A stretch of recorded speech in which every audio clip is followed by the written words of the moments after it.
এলে আমি বেরিয়ে যায় খাই আর করে থাকবো পানি থামবো শোন আসুন।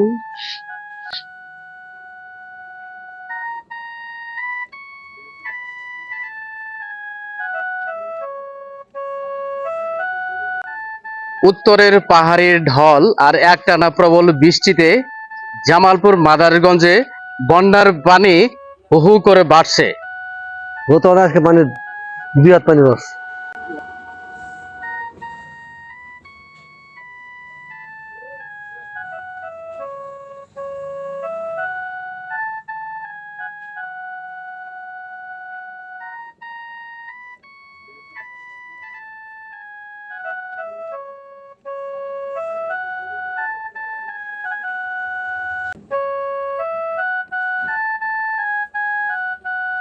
গতকালকে পানি আসলে কিন্তু কম আসলে আজকে মানে একটু বেশি, কালকে তুলনায় আজকে বেশি বাড়ছে।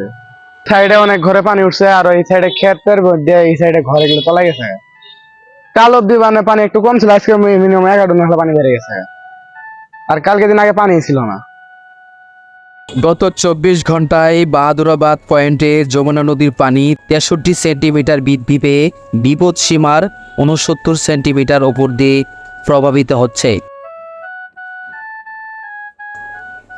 প্রবল পানির চাপে 3 জুলাই বুধবার রাতে মাদারগঞ্জ উপজেলার চর বাকেরদহ ইউনিয়নের হিদাগাড়ি গ্রামের কাছে একটি মাটির বাঁধের 100 ফুট অংশ ভেঙে প্রবল স্রোতে পানি প্রবেশ করছে। এত করে কয়েকটি গ্রাম নতুন করে প্লাবিত হয়ে পড়েছে। মাদারগঞ্জ বালিজুড়ি ইউনিয়নের বালিজুড়ি থেকে চর নাংলাগামী বাঁধের বিভিন্ন অংশ দিয়ে প্রবল বেগে পানি প্রবেশ করছে, ফলে ওই এলাকার সাথে উপজেলা সদরের সড়ক যোগাযোগ ব্যবস্থা একেবারে বন্ধ হয়ে গেছে। পানি বৃদ্ধি পাওয়ার সাথে সাথে মাদারগঞ্জ চর বাকেরদহ এলাকার পাখরুল গ্রামে তীব্র নদী ভাঙ্গন দেখা দিয়েছে। গত এক সপ্তাহে প্রায় 2 শতাধিক বাড়িঘর এবং 300 একর আবাদি জমি নদীগর্ভে বিলীন হয়ে গেছে।